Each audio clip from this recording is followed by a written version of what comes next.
Hello guys, ఇవాళ ఈజీగా veg dum biryani ఇంట్లో ఎలా రెడీ చేద్దాం అనేది చూద్దాం. ఓకేనా? ఫస్ట్ ఆఫ్ ఆల్ దానికి ఏమేమి కావాలన్న ఐటమ్స్ అన్నీ సైడ్కి తీసి పెట్టుకోవాలి. తర్వాత ఒక బాయిల్లో వెజిటేబుల్స్ని బాయిల్ చేయాలి. నెక్స్ట్ బాయిల్లో బాస్మతి రైస్ని బాయిల్ చేయడానికి పెట్టాలి. దాంట్లో కొద్దిగా కొత్తిమీర, కొద్దిగా మసాలా దినుసులు, కొద్దిగా ఉప్పు, కొద్దిగా ఆయిల్ వేసి హాఫ్ బాయిల్ చేయాలి. ఫుల్గా బాయిల్ చేయొద్దు, హాఫ్గానే బాయిల్ చేయాలి. తర్వాత నెక్స్ట్ బౌల్లో మీకు తగినంత ఆయిల్ వేసుకొని హీట్ అవ్వడానికి ఉంచాలి. దాని తర్వాత ఆయిల్ హీట్ అయ్యాక కొద్దిగా ఆనియన్స్ వేసుకొని ఫ్రై చేయాలి. మంచిగా బ్రౌనిష్ కలర్గా వచ్చే వరకు ఫ్రై చేసుకోవాలి. ఈ బ్రౌనిష్ కలర్ వస్తేనే బిర్యానీకి అనేది టేస్ట్ వస్తుంది. సో మంచిగా బ్రౌనిష్గా వచ్చే వరకు మంచిగా ఫ్రై చేసుకొని కొన్ని ఆనియన్స్ తీసి పక్కకు పెట్టుకోవాలి. ఆ తర్వాత బిర్యానీ మసాలాలన్నీ యాడ్ చేయాలి. అది బిర్యానీ పత్తలు, దాచిన చెక్క, బిర్యానీలో వేసే మసాలాలన్నీ కొద్దిగానే యాడ్ చేయాలి. ఎందుకంటే ఆల్రెడీ అక్కడ మనం రైస్ బాయిల్ చేసేటప్పుడు కొద్దిగా వేసాం కాబట్టి ఇక్కడ కూడా కొన్ని వేయాలి. ఎందుకంటే మరీ ఘాట్ ఎక్కువ అయిపోతుంది. దీంట్లో రెండిట్లో ఎక్కువ వేసేసరికి ఘాట్ ఎక్కువ అయిపోతుంది బిర్యానీకి అన్నమాట. కొద్దిగా యాడ్ చేసుకొని మిక్స్ చేసుకోవాలి.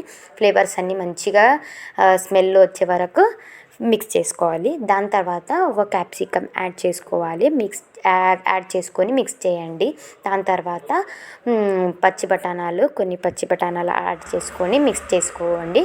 మంచిగా మిక్స్ చేసుకున్నాక మీకు టేస్ట్ తగినంత సాల్ట్ యాడ్ చేసుకోండి. దాని తర్వాత మిక్స్ చేసుకోండి. కొద్దిగా పసుపుని యాడ్ చేసుకోండి. పసుపు కలర్ కోసం కొద్దిగానే పసుపు యాడ్ చేసుకొని మిక్స్ చేసుకోండి.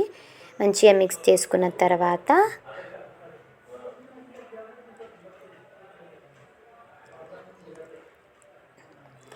ఆల్రెడీ బాయిల్ చేసి పెట్టాం కదా వెజిటేబుల్స్ అన్నీ దీంట్లో యాడ్ చేసుకోవాలి. మంచిగా వాటర్ లేకుండా తీసి ఈ ఆయిల్లో వేయాలి.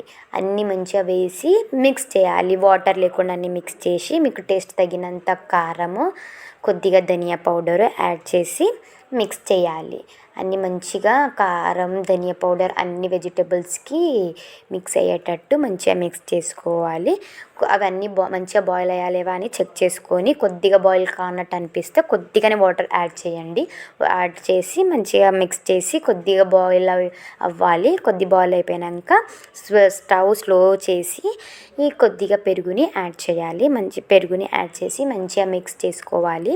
మంచిగా మిక్స్ చేసుకొని అదంతా మంచిగా పెరుగంతా వెజిటేబుల్స్కి అన్నీ అంటినాక దగ్గర అయ్యాక కొంచెం కొద్దిగా గరం మసాలా వేసి యాడ్ చేసుకోవాలి. కొద్దిగా గరం మసాలా యాడ్ చేసుకున్నాక ఈ కర్రీని అనేది కొద్దిగా ఒక బౌల్లో తీసి పెట్టుకోవాలి. సెకండ్ లేయర్ వేయడానికి అన్నట్టు కొద్దిగా ఈ కర్రీని తీసుకొని సైడ్కి పెట్టుకొని దానిపైన మళ్ళీ కొత్తిమీర, కరివేపాకు 2 యాడ్ చేసుకొని మిక్స్ చేయండి. మిక్స్ చేశాక మిక్స్ చేసి